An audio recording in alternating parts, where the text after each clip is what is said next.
monitor? Can you hit the monitor?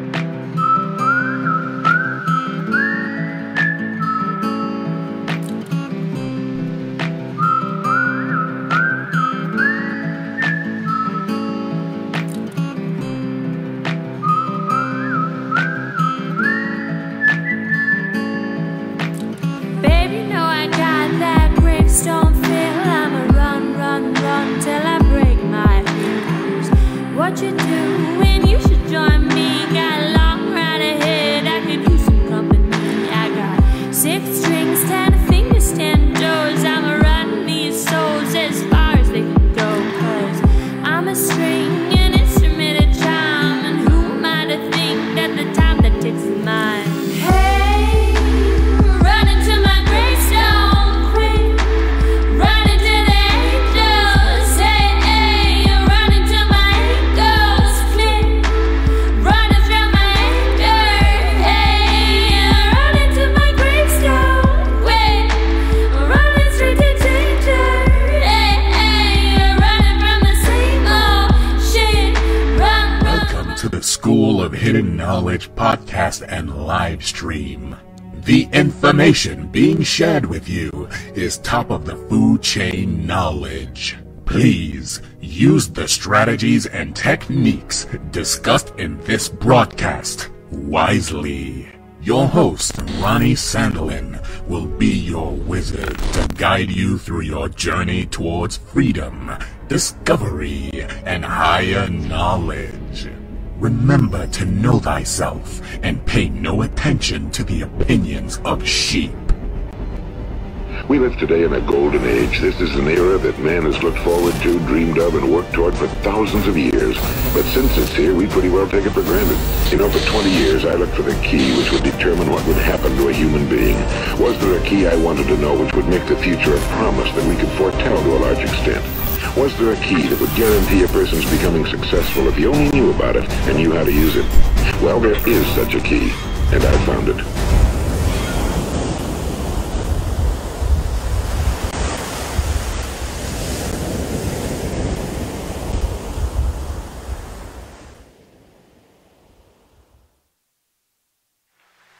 Mr. Sullivan, will you tell us what you've been doing since you retired 5 years ago? I've been having a wonderful time keeping busy, Ted. This hobby, for example? I've always enjoyed making things, and this is something I can share with my wife. Stan designs and molds the pieces, and I do the decorating. Well, I can see you both enjoy doing your hobby, but do you ever miss the work you used to do at General Electric? In a way, I do a little of that, too. I help out in our schools in Erie, teaching young people machine shop practice. Well, with your hobby and your teaching, your time must be pretty well taken up. Oh, I have time for other things, such as community chess work, men's club work at our church, and local politics, too. Frankly, we're having the time of our lives.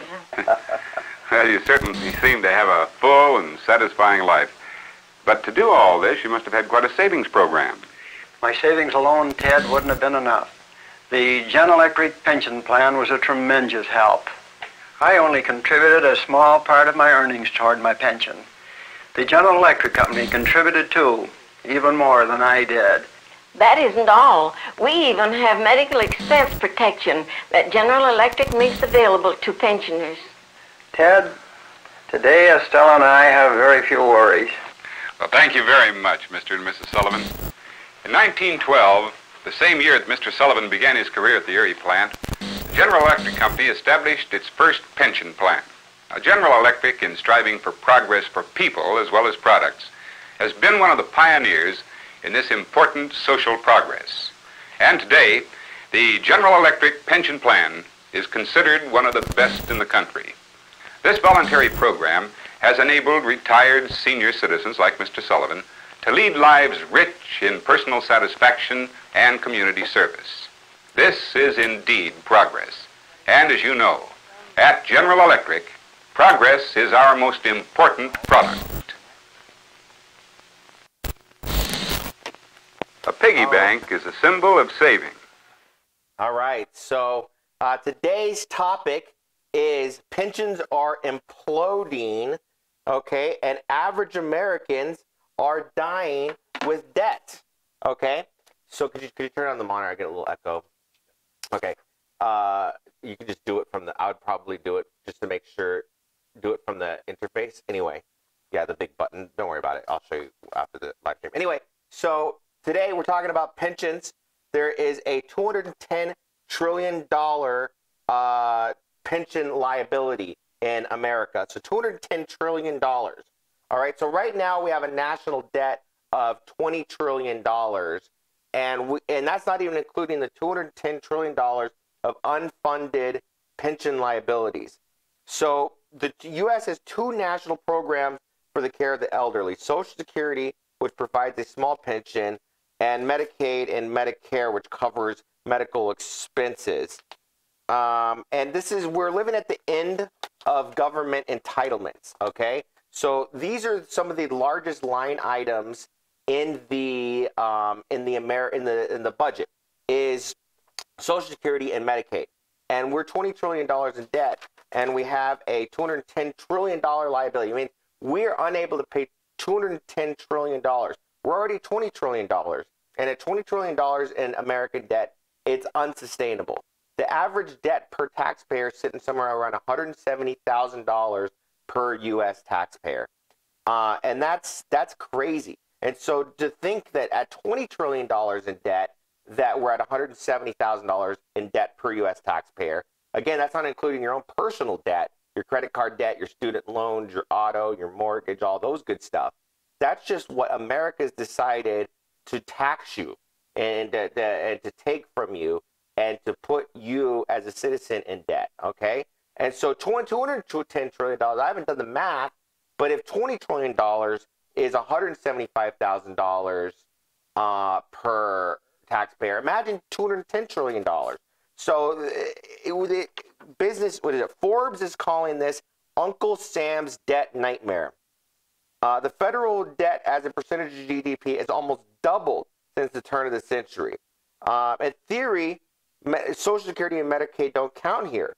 Their funding goes into different trust funds, but in reality, the Treasury borrows from the trust funds, so they simply hold more government debt. All right? So not only do we have the $20 trillion, but we have $210 trillion about to hit us in the next couple years. All right?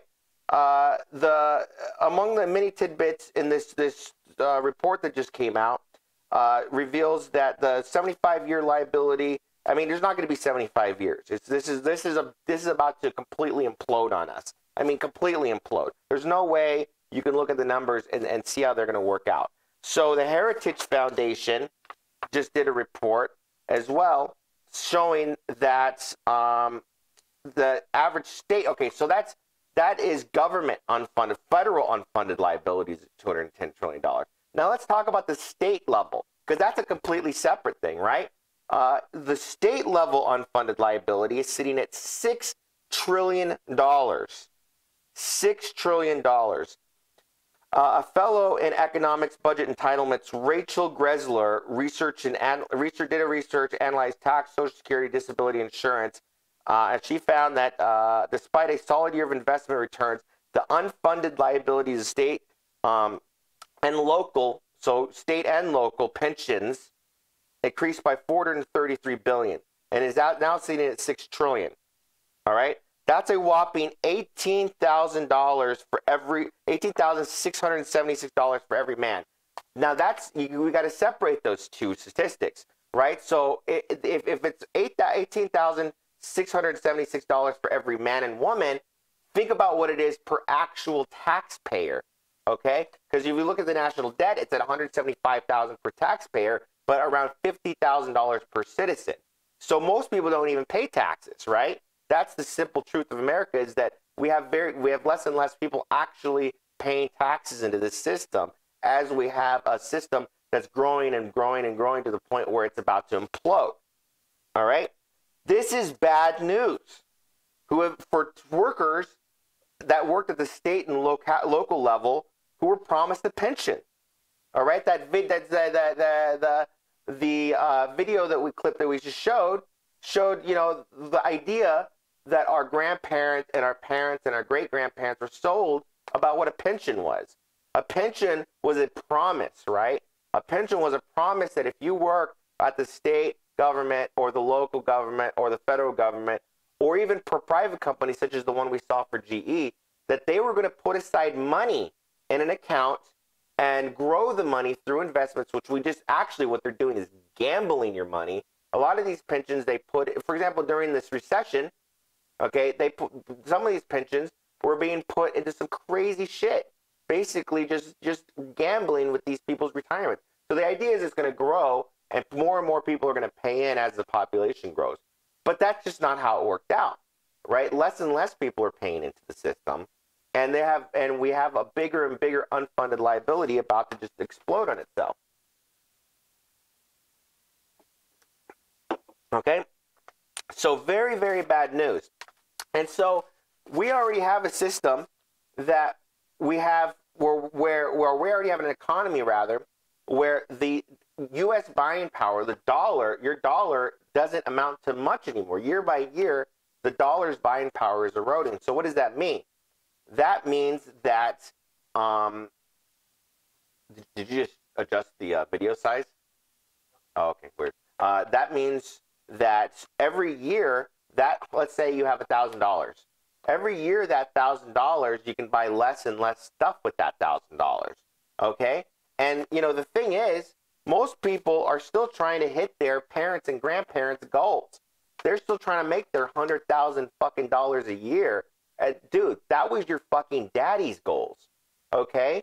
And $100,000 a year then used to actually be worth something, because you could rent a fucking 2-bedroom house for $300-400 a month, because you could go and get a college education for under $10,000, because you could buy a house for under $100,000, because you could do all these things with $100,000 that you simply can't do anymore. Now here's the thing: we're still striving for 6 figures, and 6 figures doesn't even buy us anything anymore. Okay, so we haven't even people have this idea that our quality of life is going to continue going up, but it hasn't, right? It's okay.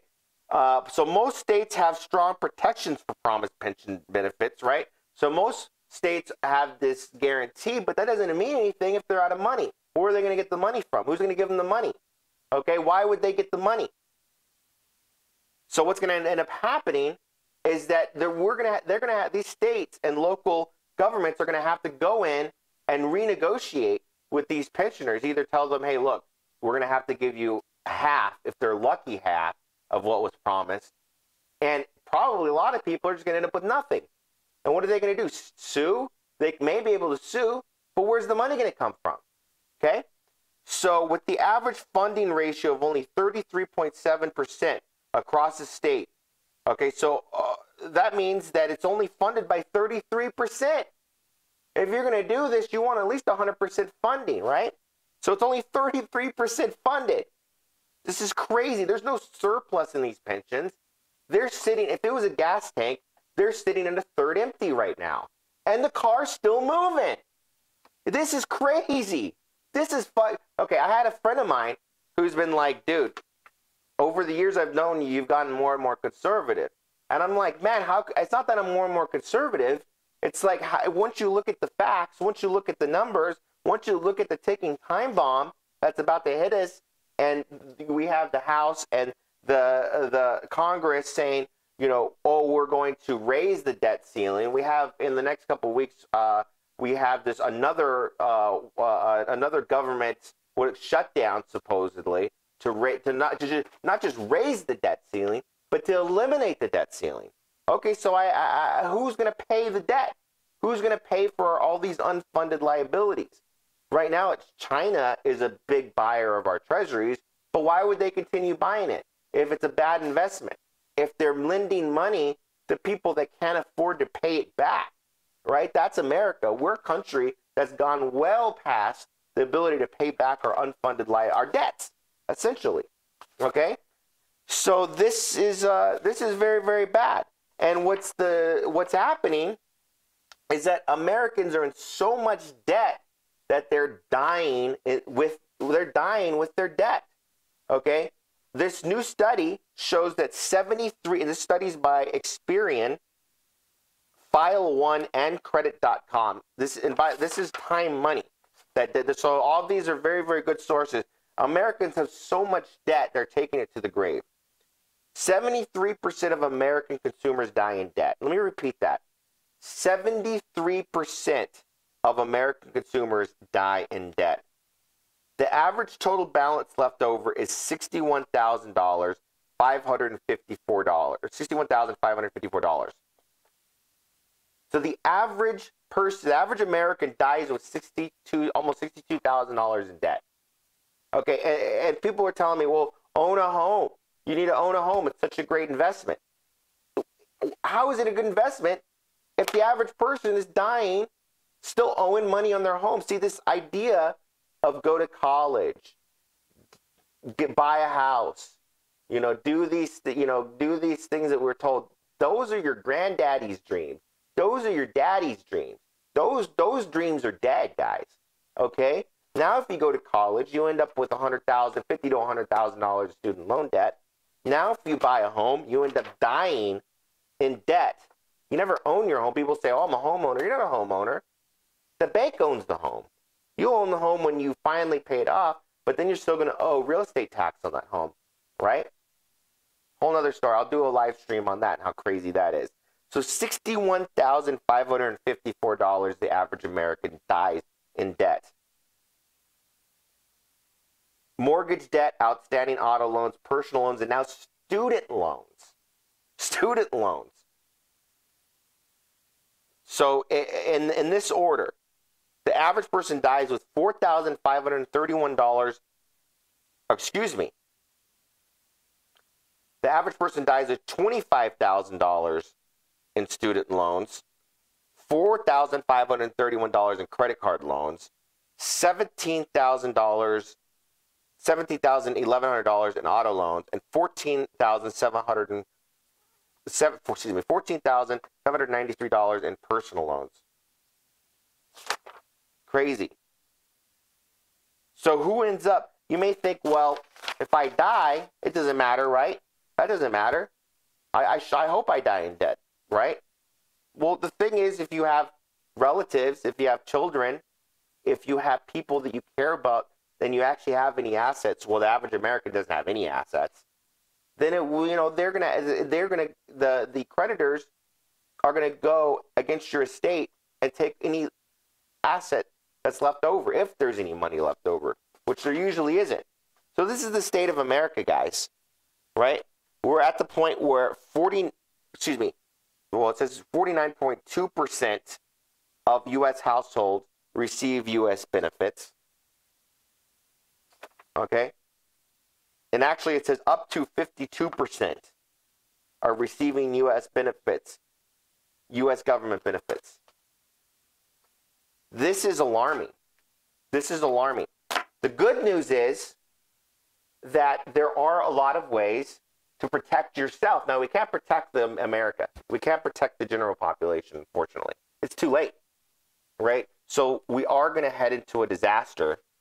And it may, people are like, whoa, people are expecting like the sky to fall out, okay, or some meteor to hit America. It doesn't work that way.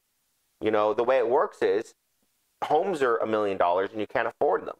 The way it works is you end up with $100,000 of student loan debt that you're going to work at a shitty job that doesn't care about you, that's going to replace you with a robot the second it has the opportunity, and you hate it, and you're hanging on by a thread to the job. See, that's what it looks like, and that's what we're already in, right?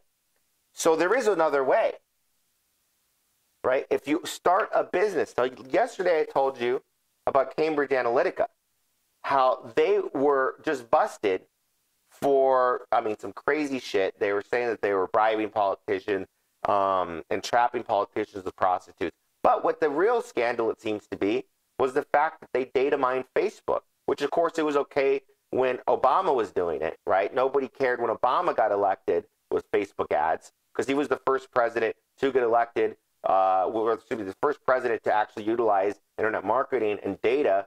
But it was fine when he used it, but when Trump uses it, it's a calamity, right? Anyway, so that was the point I'm trying to make with that is this is the new business, guys.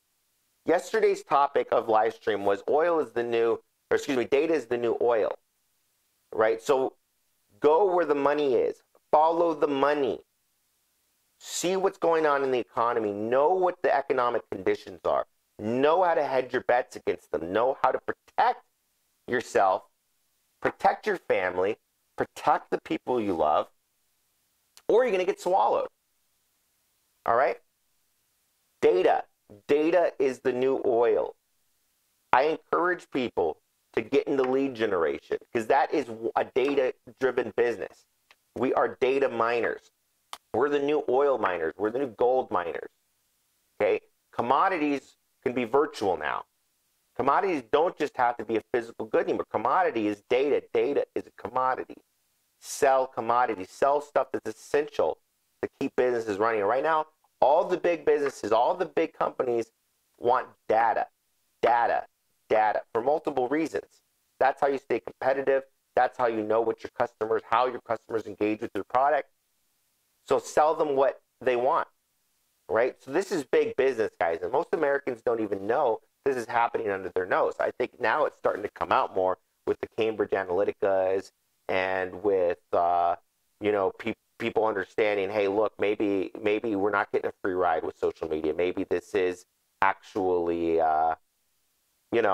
actually something that we're the cattle, rather. We're the product being sold. So I don't want to seem like I'm all doom and gloom.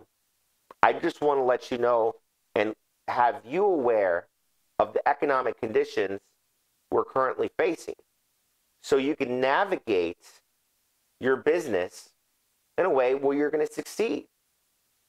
Because most people are not. Most people are so far in debt and so far almost past the point of helping that unfortunately we can't help everyone. So the good news is we're doing a special. All right, I'm opening up my calendar for phone call consultations. All right, and I want to help you build your business. I want to help you protect your family, protect your loved ones, position yourself in a way where you'll benefit from these economic conditions and not be swallowed by them. Because as I always talk about, if you're an entrepreneur that solves a big pain point, if you're an entrepreneur that has a solution to a problem, you're going to make a lot more money, a lot quicker. All right? So what is the biggest problem America's facing? Well, I'm talking about it constantly. The debt. Not only the unfunded debts that we have, the national debt that we have, but personal debts, credit card debts, mortgage debts, auto loan debts, student loan debts. Right? So those are the big opportunities, solving those problems.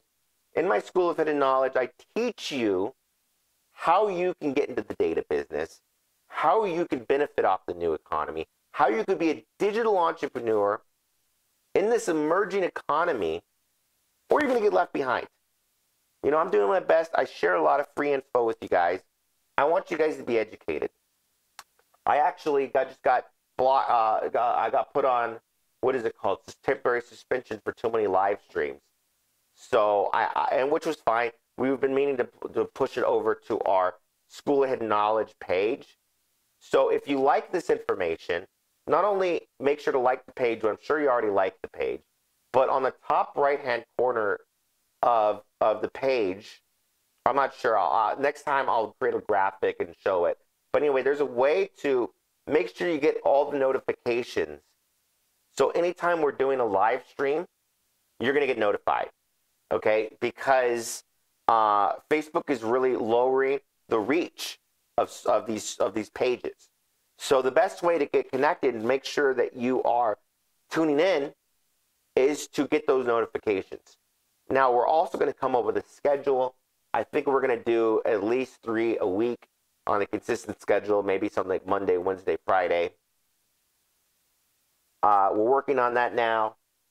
So we will have a schedule so you can also set your calendars. But the point is, I want you to tune in. This is going to be something that we're going to grow. I'm going to keep sharing amazing information with you. I hope to start doing it to the point where we're daily. I'm going to bring in experts. I'm going to share with you my results. I'm going to share with you my case studies. I want you to take the journey with me. I want you to join us. I think this is a brilliant opportunity. I want you to join the School of Hidden Knowledge as well. If you're not a part of the School of Hidden Knowledge, definitely join it. There should be a link somewhere around this where you can go and view the page, the sales page. Just join it, all right? We have a Facebook group where we do exclusive education. We have coaches. We have other successful students. We have a vibrant community. I want you to be a part of it. I don't want you to kick your feet around, twiddle your thumbs. Oh, maybe next week, maybe next month, maybe when I have a few more dollars. Look, the one thing I know about business is there's never a perfect time. Okay? There's never a perfect time. It always seems like it's the wrong time almost. The best time to change your life and the best time to get your business on track is now. The best time to protect your family is now. The best time to make sure that you're not getting swallowed as the economy quickly becomes hostile to the average American is now. So I'll leave you with that. Until next time, life is too short to get rich slow, guys. Take care.